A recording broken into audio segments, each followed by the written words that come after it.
I am working on mounting this cougar skeleton that we have in. So I'm currently working on mounting the vertebrae for it. And so I'm trying to support each one and these little varying cradles.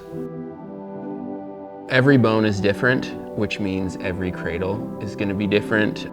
Also, my job is to make them as inconspicuous as possible, which means trying to figure out the best way to support them. They have to be able to lift out and be as invisible as I can.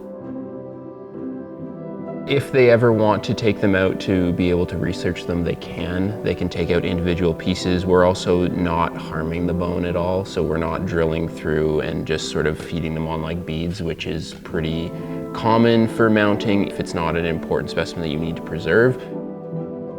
And I do have to be fairly careful. It's not made out of steel, so I don't want to damage it in any way, shape, or form, so I do try and be conscious of that and cautious about what I'm doing. The actual building of the cradles is probably the hardest. I mean, once we start piecing it together, it'll take a little bit of time. Once you have your datum, your registration point where everything else goes off of that, and you're kind of assembling the puzzle. But everything, hopefully, if it's cradled and mounted right, it just goes on and tack it up. In the spring of 2010, a cougar was born in the rugged Cypress Hills of Saskatchewan. When he was just over 1 year old, he was given an ear tag labeled SK-10 and fitted with a satellite tracking collar as part of a scientific study, a project that would soon reveal his remarkable journey across the Canadian plains. As a young male, he left his mother's range in early 2012, setting off to find his own territory, like most male cougars. But SK-10 traveled farther than any cougar documented in the study. In just 100 days, he covered an astounding 750 kilometers, first drifting south into Montana before heading east and then north again to pause at Moose Mountain in Saskatchewan. His tracking collar malfunctioned that same summer, but SK-10's journey was far from over. Over the next few years, he reappeared, caught on trail cameras in Riding Mountain National Park in Manitoba, an unexpected resident of this landscape. He had traveled another 300 kilometers, reaching his final stop at Duck Mountain, where, in 2020, SK-10 was found accidentally caught in a legal coyote snare. He was nearly 10 years old and weighed 61 kilograms at the time of his death. Many are surprised to learn that cougars roam Manitoba at all. Though they've likely existed here for thousands of years, sightings and confirmed records only began in recent decades.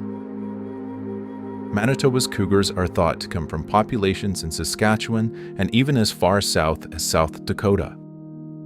These elusive cats are seen across the southern half of the province, with records from forested regions like Duck Mountain and Riding Mountain, and even as close as 60 kilometers from Winnipeg.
We just finished mounting the ribs. As you can see, they just went on yesterday.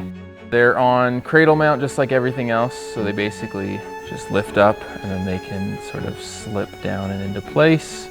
They have to align so that they line up with the processes on the vertebrae so that they actually are articulating up here as they hopefully would, and then still form that barrel shape of the upper body.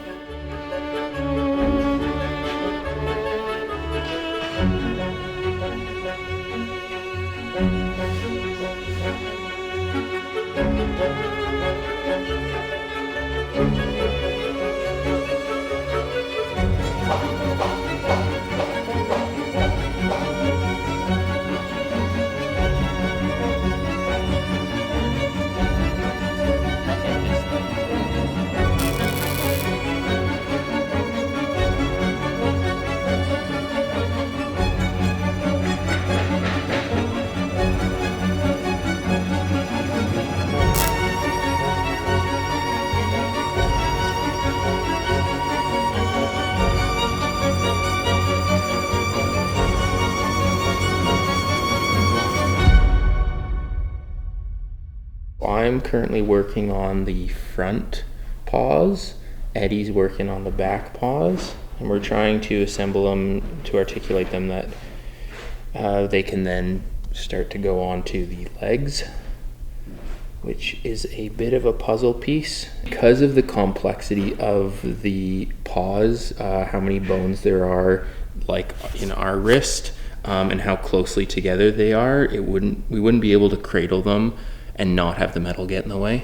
They would just be so spaced out. It would almost be not quite an exploded view, but more closely resembling that, and trying to get them to fit into at the end of the leg would just be, I think, too challenging and not visibly appealing. So we're gluing them together as a unit, and then they'll get placed in position. So they'll be cradled as a unit, just not individually.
So this is a type of mount that we call a gravity mount. It's basically a mount that doesn't involve any drilling through the bone or damaging the bone, and we try and avoid gluing bone as much as possible.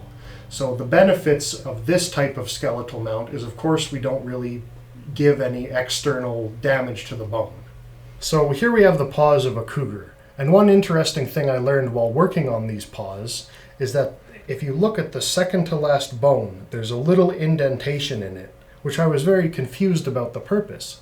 But once you understand the mechanism of how they retract their claws, it actually makes perfect sense why that indentation is there, because it gives a perfect little sheath for the claw to retract back into. Think of a cat's finger kind of like an accordion, where as that accordion is pressed in, it kind of forms, the finger bones kind of form like a zigzag, where the accordion compress back together. And they have all these tendons and ligaments and muscles, and that's what kind of allows this process to happen.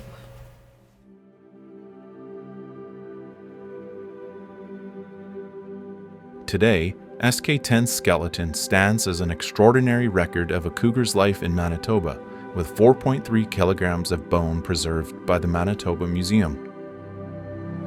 SK-10's skeleton, alongside his taxidermy mount, has been dramatically displayed at the Manitoba Museum, offering a rare glimpse into the lives of cougars in Manitoba and their resilience to human alterations to the prairie ecosystem.